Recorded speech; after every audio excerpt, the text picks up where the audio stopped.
still talking about the generation of feelings. Paul, are you with me? The generation of feelings, right? And that's what I was trying to say. That when someone does what he is expected to do, he shouldn't be applauded for, because you are doing just what you were designed to do. It's like a husband who pays for the rent and takes care of his wife and takes care of his children, and everybody begins to applaud him. You are not doing anything extra. You are just doing what you ought to do. It's like clapping for a human being because he breathes, or because he grows. It doesn't even make sense, right? Because we all expect a human to breathe. We all expect a human to grow. We all expect a human to feed. You feel what I'm saying? So when expectation is met, there is no feelings attached to that at all. Some people are crashing their relationship and expecting a generation of feeling just because they are doing the right thing. Doing the right thing is good, but you need to understand that doing the right thing does not create a feeling, a positive feeling. It's only you are only doing what you ought to do. And that's why some people get to their offices and they just do what they are supposed to do, and they are expecting their boss to applaud them. No, your boss shouldn't applaud you for doing what you are doing or what you are supposed to do, because that's why you are paid. You are paid to do what you are supposed to do.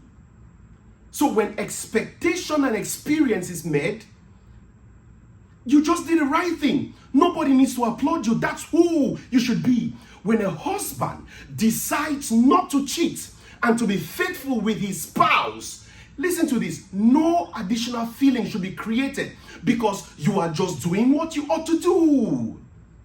Are you feeling what I'm saying? So you do not create feelings by meeting expectations.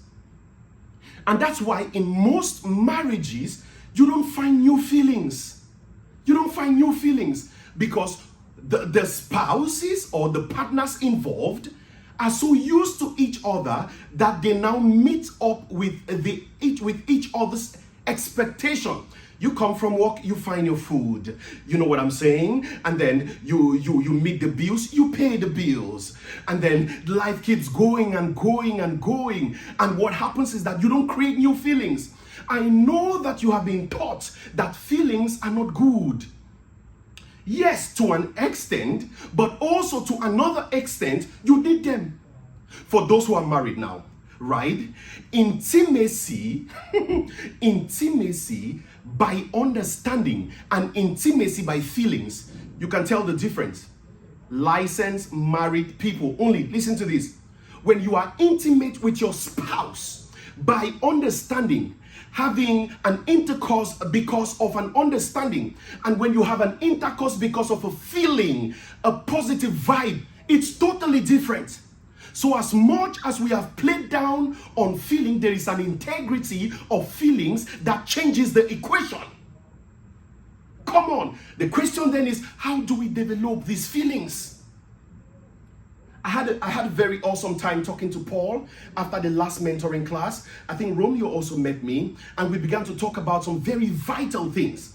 And I said, you need to carefully study your spouse. Study your partner. By partner, I'm talking about your boss in the office, your colleagues in the office, your business partner, just whoever you're having a business transaction with. You need to study them, know what they expect of you, and deliberately meet and exceed their feelings, their expectations, sorry. So when you exceed what an expectation is supposed to be, a feeling is created. Depending now, what kind of feelings are we talking about? Let's talk about the positive feelings. That's the good vibe, the energy of you being excited and you want to do more without even thinking. You know, the excitement of having to forget many things with your senses, but just that excitement, the positive feelings. How does it happen? It happens when you can be able to study your spouse, know their expectation of you, and deliberately beat it. That's when you create new expectation. Why do you think that ladies are so much in love with being fed in bed? Bring me breakfast in bed. That's because it's usually not expected. But when you do it, you are beating an expectation and it creates a wow feeling in them. But mind you, if all you can do is meet that expectation by the repetition of activities, what happens is that your spouse gets used to that, and one day it becomes normal. So normal that if you miss a day, they would walk up to you and say, "What's wrong with you? How come you didn't serve me in bed?" And that's why you need to be very creative to know what is expected and to exceed it. That's how you create new feelings. That's how to create new feelings. What is expected of you? And it's rather unfortunate that a lot of people are creating feelings that are negative. What's a negative feeling? It's when you are performing beneath expectation. In other words, you are expected to perform at a certain level. And every time you perform, you're performing less than that level. You are expected to pay your kids' school fees. You don't do it. You are expected to pay house rents. You don't do it. You are creating a new feeling called negative feelings.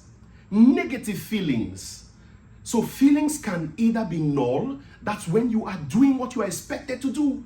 Nobody claps for you when you do what you're expected to do. And that's why a lot of people at their offices, they worry why they are being, replaced. You can be replaced when you are doing just what you are expected to do. And when they find someone who is ready to do exceedingly more than what is expected of them, everybody is wowed. You feel me? You feel me? Now, there is a lady in Nigeria who just beat the expectation of people as it relates to what cooking would be. She is not awarded for cooking. No. She is awarded for beating the expectation of what a normal cooking time would be. Paul, are you still here? So you see, so everybody is wowed because we expect you to cook, just cook and let people eat. But someone decides to cook for 100 hours. You beat my expectation. And then everybody is wowed. That's how you create feelings. If you want to have your relationship full and filled with great feelings, you know what you need to do? Both people involved should be dexterous in understanding each other's feeling and deliberately fighting to beat it at all times. What is expected of you? If you do it, great, good for you. If you exceed it, wow. If you do less, do